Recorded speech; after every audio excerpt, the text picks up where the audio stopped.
right now we're speaking on a very subtle energy, shamanic level that is, to me, the most magnificent part of this work.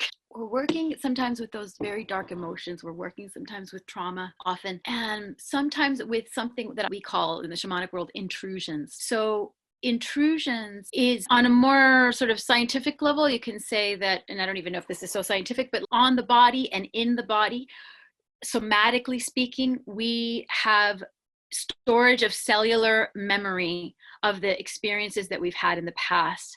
Negative experiences, traumas, maybe moments when we were shamed and we didn't even realize it, but the body stored it. Like that famous book, The Body Keeps Score. I love that phrase because the body keeps score. It really does.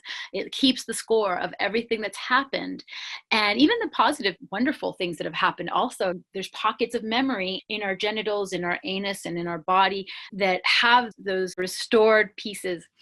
And when we start working somatically on the body, we're potentially coming up against some of those pockets of memory and beginning to support the release of that. We're doing that with breath, we're doing that with sound.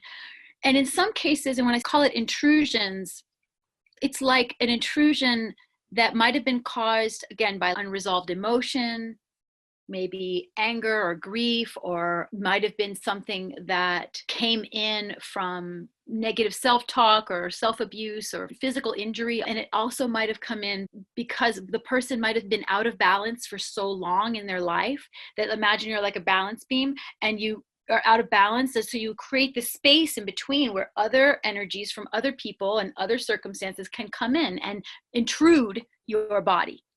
So they're like intrusions. And all it is this something that is wound up and doesn't need to be there. We don't have to give it a super out there.